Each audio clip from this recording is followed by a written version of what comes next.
About ready to record? Yeah, I'm ready.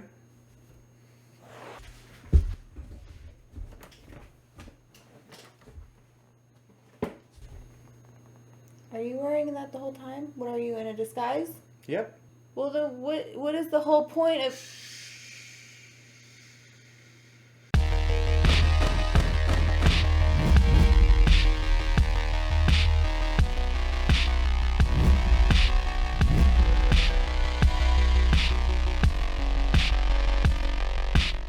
Hey, what's up, guys? It's Choppy Flops.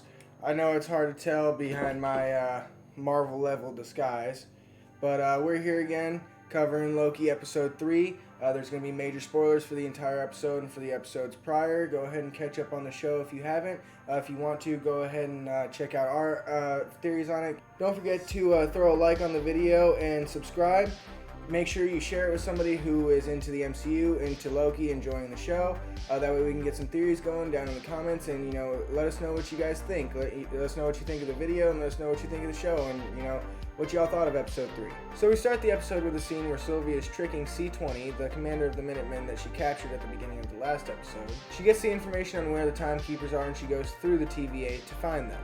Loki follows close behind, equipping himself with a couple of daggers along the way. Him and Sylvie are caught fighting and are forced to flee through time to a apocalypse on a moon called Lamentus 1 in 2077, where a planet is coming down and is set to destroy the entire moon and all its inhabitants. Once they get there, Sylvie tries to enchant Loki with no luck because Loki's mind is too strong, and they realize that the device battery on the TemPad is completely gone. Sylvie explains that she wants to get back to the TVA and finish what she started, and that in order to do so, they'll need to charge the TemPad to get back. While walking through a meteor-torn landscape, they debate what it means to be a Loki until they come across what seems to be a farm. They attempt to trick a lonely farmer into using her energy, but she sees right through it.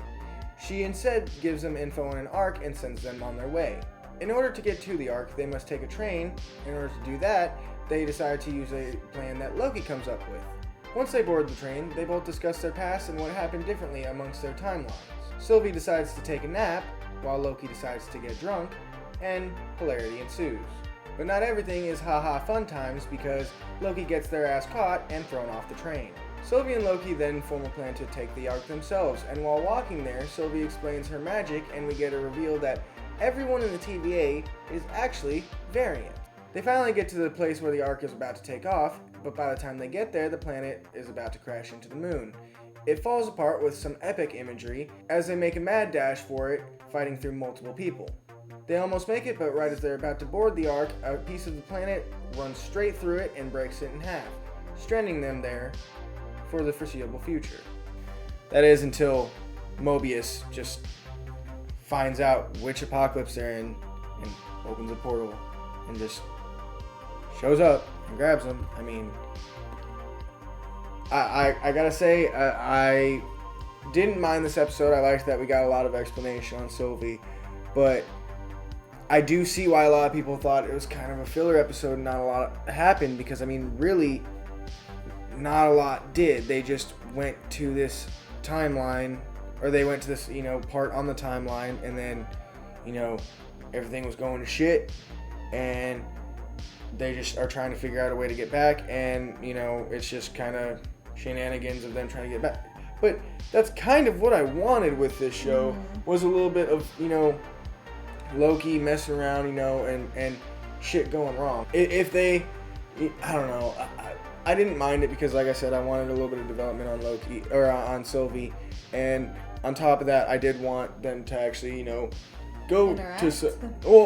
I wanted to see them go to a different timeline and go, to some random place where some crazy shit's going on. And I loved the color palette of the entire episode. I loved all of the purples and everything. It looked awesome. I know people, are going crazy over the whole bisexual thing. We'll get to that later, but like I said, I get where people are saying that this does feel kind of like a filler episode. My only real issue with it was the fact that they did try to end it like that, where it's like, oh, how are they going to get off there? I mean, it's a time travel show.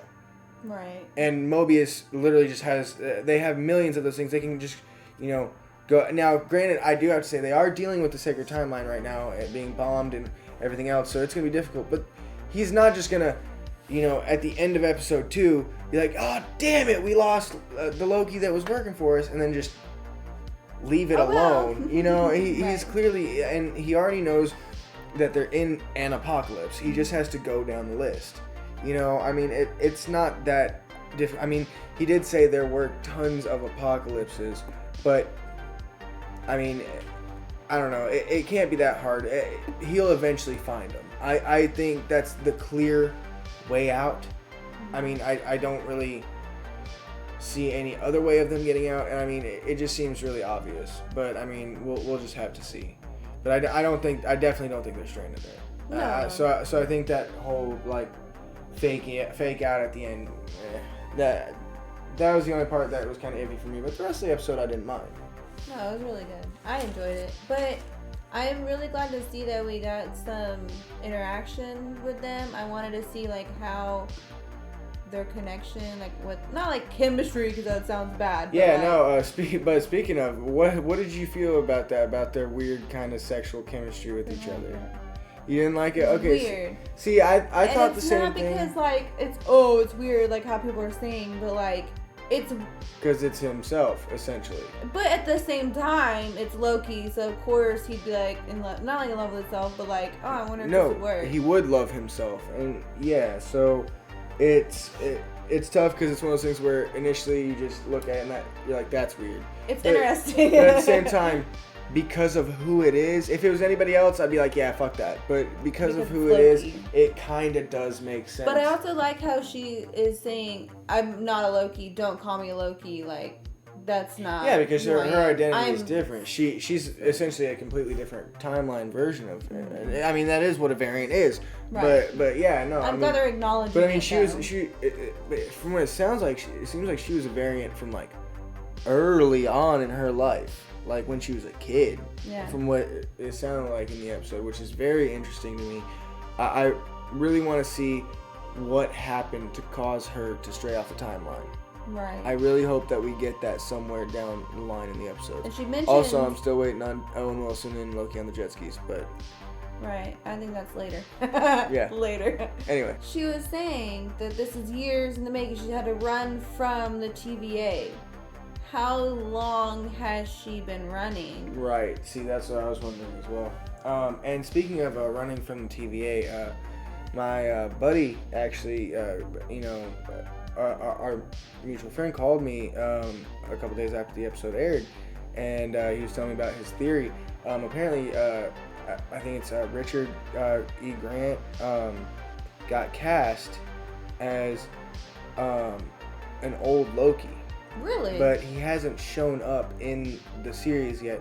And I actually saw online there were a couple of articles that were kind of saying the same thing. They had the same theory, but we're starting to think that maybe that old Loki is going to be running the TVA or over the Timekeepers. Now, our friend, he thinks the Timekeepers aren't real or don't exist. I don't think that's true. I think they are there. I think they exist.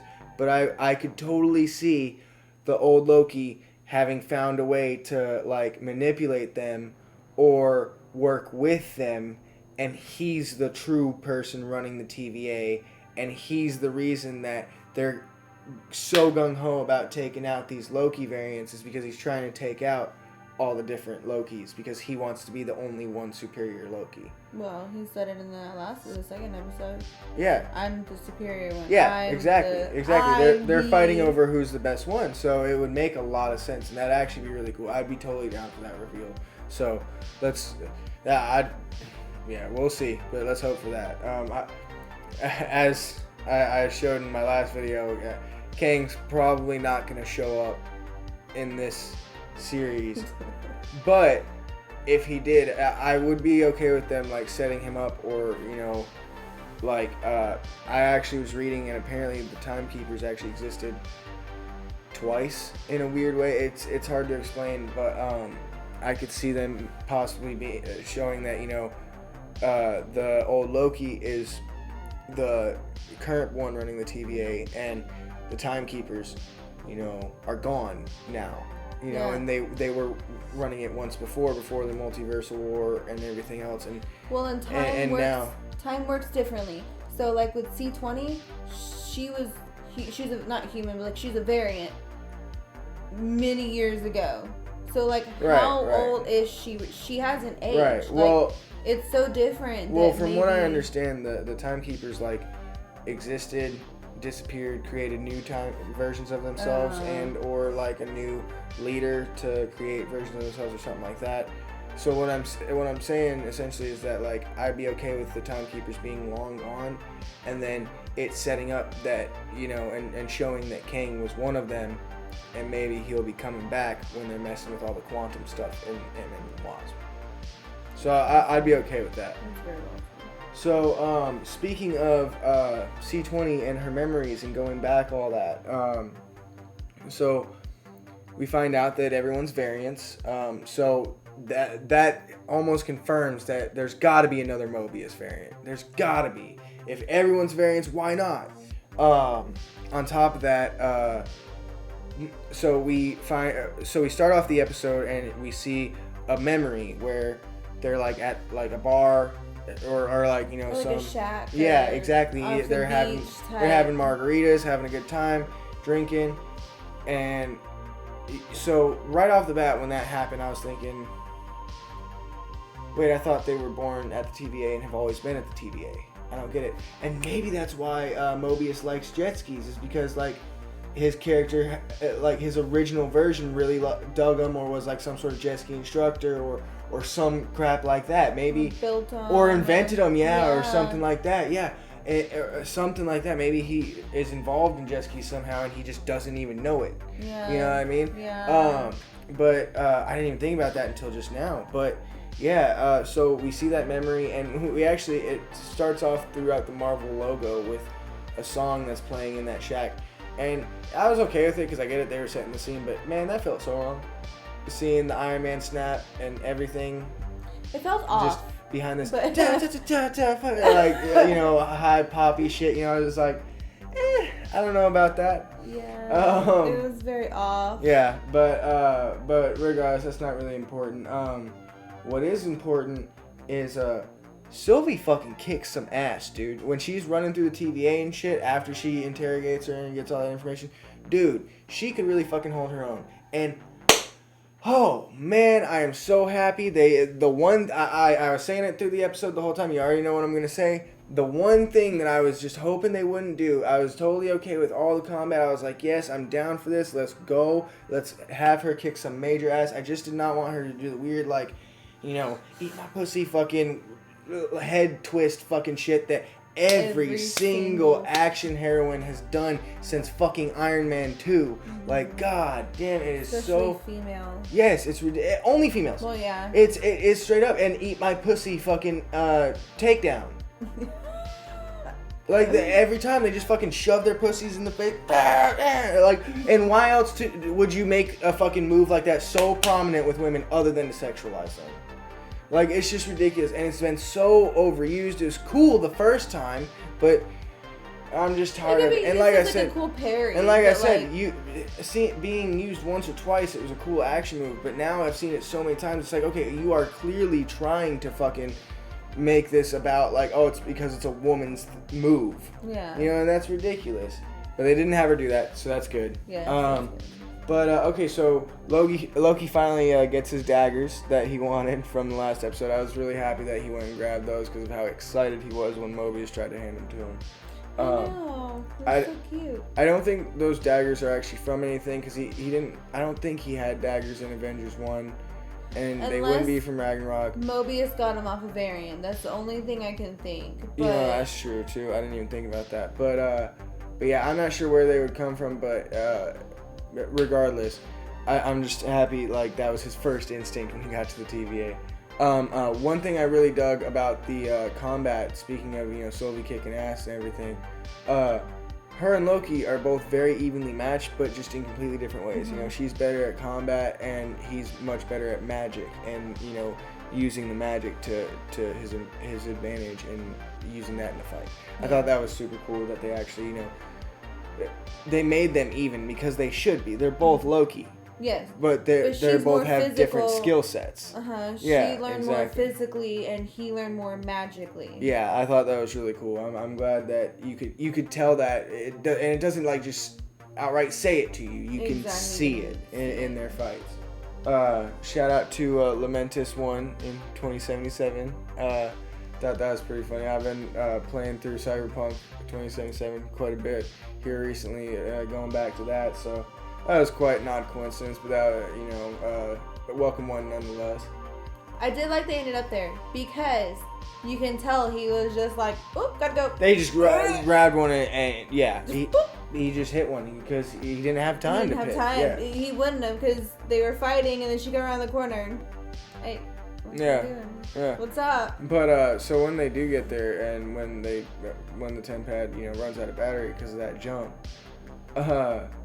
so there's a moment where she tries to enchant him, and then talking about that sexual tension, man. Like, it looks like they're gonna kiss, and it's an odd moment. Like I said, it kind of works because of who it is, but it's a little weird. Well, we won't dwell on that too much, but I almost like, I don't know. It's like the kid thing where it's like, seriously though. Okay, so she explains that this plan was years in the making, like you said. So she's clearly been at this for a while.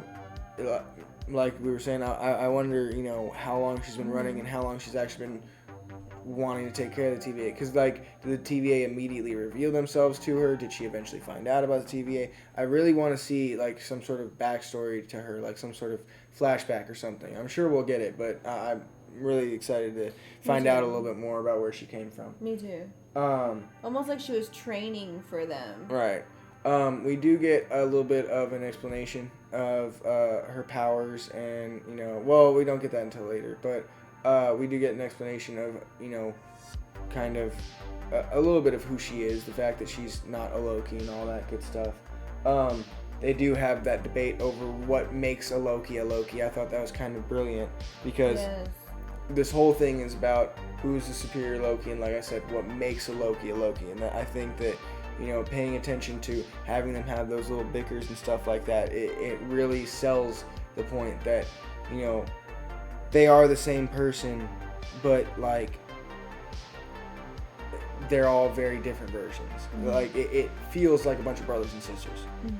Okay, but so then there's a scene where they try to trick that farmer, and it just absolutely does not work. You can really see the difference in between them two. You can really see that same.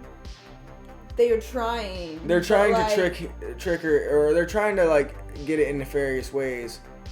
But both of them do it in their own different ways. And they both fail in their own different ways. I actually saw a meme that I'll show you later where when he gets blasted back and he's on the ground, it's the same exact pose from when he's on the ground and got knocked down in Avengers, and the same exact pose from when he got knocked down in Ragnarok. Oh, that's hilarious. Whenever he's like, I've been falling for 30 minutes. Yeah. When he falls out the portal and he's on the floor, all three of them are the exact same pose. He's even got the same little vein popping out his head and everything. It's great. Like I said, I'll show it to you later. Okay, but so we get the scene where they get on the train and everything. I really like that we're finally seeing Loki, disguise himself as some people and use his magic a lot more. I like that he used a lot of his illusion casting magic in this episode. Mm-hmm. A lot of his, just making stuff appear, the pen and paper, the fireworks. That stuff was really cool to me. I was really digging a lot of that. But speaking of, him showing his powers and all that, them being on the train, the discussion they had. So they discussed sexuality and all that. They confirmed that Loki's bisexual. So here's the thing. People are extremely excited that he's bi. And I don't blame them for that, especially being during Pride Month. But he's a lot more than bi. And them revealing that he's bi and confirming that the way they did, and everybody, making a meme of it the way they did, it has opened up an entire can of worms as to who Loki is and in Norse mythology, not just in the comics. Yeah, there's been quite a few things involving horses and whatnot. It's true. but yeah, I mean, I like I said, I'm totally happy for the people who are excited that he's, we're finally actually getting some bi representation. In media in the MCU. I think that's pretty legit. He's the first official, like, confirmed bisexual, or as he should be. Yeah, I mean, so that's totally cool. But I do think it's hilarious that like, there's the group that is like, I cannot stand it because you're making him even worse, who are complete idiots, because it's not Marvel or the MCU or anyone who made him bi. It's the Norse that made him what he is and who he is. So Loki gets incredibly drunk, and hilariously. Yeah, it's quite a funny moment. Everything about that's pretty solid. Tom Hiddleston plays a great drunk, just like Paul Bettany did in WandaVision. I swear, man, all these MCU guys and playing drunk so well, it's insane. And there's actually a bit when they're traveling on the train right before it shows that he's drunk, that we see some of the imagery of the apocalypse and everything that's going down, and how the whole planet's falling apart. And I just gotta say, I love everything about how they showed the planet falling apart and the meteors coming down, all that good stuff. I thought it was brilliantly done and brilliantly shot. It was so pleasing to look at the entire time. So when she does wake up and he's drunk, so the love is a dagger metaphor moment. Okay, so they go over that whole thing. Now here's the thing. They say it's a crappy metaphor because love is an imaginary dagger, blah, blah, blah. I don't think that it was a bad metaphor. I think that he had something going and that it's a good metaphor up until the point where he says, oh, but when you reach for it, it disappears. Because then it becomes an imaginary dagger. And it's like, what? Wait, no. But something that, you try to hold and wield and, but inevitably it ends up hurting you and blah, blah, blah, blah. All of that, it made sense. And it was actually like, okay, yeah, that's good. And then he basically put his powers into it, and it was like, no, that doesn't make any sense. I guess maybe, like, if you think of it as, like, he's been hurt so much that, like, that's how he feels. But that's a stretch, and, like... Right. You were doing so good. Yeah, just leave it there. Just cut it off. Yeah, don't dig yourself a deeper hole. Right. But, okay, so they get kicked off, the TemPad breaks, and... He gets thrown out, she jumps out. Yeah, you're not wrong. But the TemPad breaks, and they realize they're pretty much marooned there. And I just gotta say, I really love when she, like, is, like, just fed up with him, and done with what he has to say, and realize,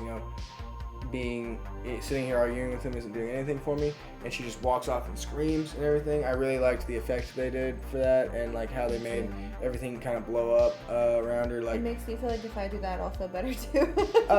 Maybe, but maybe be careful about where you do it and when. Yeah. But no, yeah, it's not gonna happen. Like, I mean, yeah, but you also don't want to just go out in public even without magic going, ah! So, maybe you want to contain yourself a little. But no, like, I really liked that moment. I liked that effect a lot. It really sold her anger in the moment.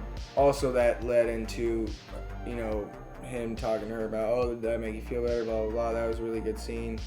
A good moment between them two that didn't feel super sexual.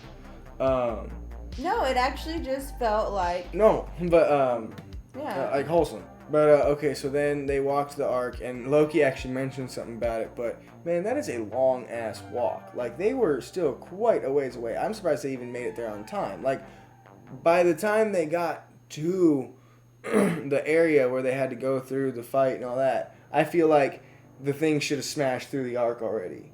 Yeah. Realistically. But, I mean, I guess the timeline... Like, I guess, that's just how long it took. But it feels like, then what's the point of even needing to have gotten on the train in the first place if you could have made it most that way without the train and still had time?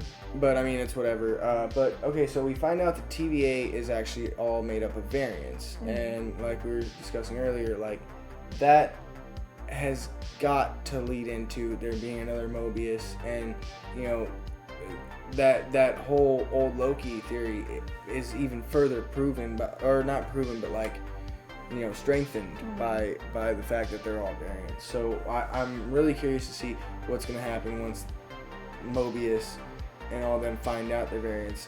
And, you know, because clearly they're not going to believe Loki right off the bat. It's going to take something happening and then finding out.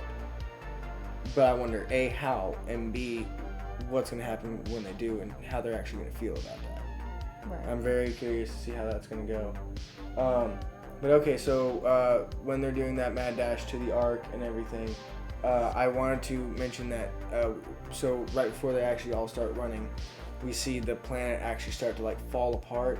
And man, that just looks so fucking awesome. Like, I loved that whole entire last scene. So Loki, when they're actually running, he like, that pillar's about to fall on him, and he turns around and stops, and he like, you know, uses magic to like stop it and make it go back up. That was really cool, because that's a use of his powers that we haven't actually seen before. He like, I really like that they're developing more of Loki and what he can actually do, and not just, oh, he serves under other people, uses daggers, and can make another version of himself. Yeah.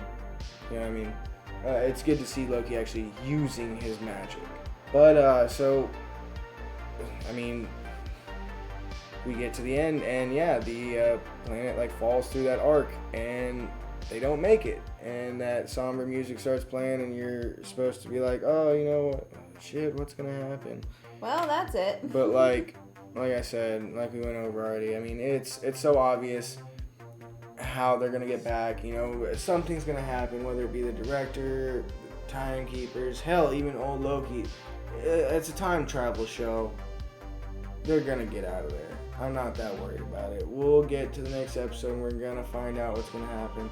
And when we do, we're gonna be trying to cover it all. So make sure that you subscribe and hit that notification bell, so that way you're notified of everything that's coming out and all the episodes when we cover them. Make sure you leave a like and comment on the video. Let us know what you think. Let us know your theories on the show. Let us know what you think of our videos. You know, give us some feedback. We'd love to hear from you guys.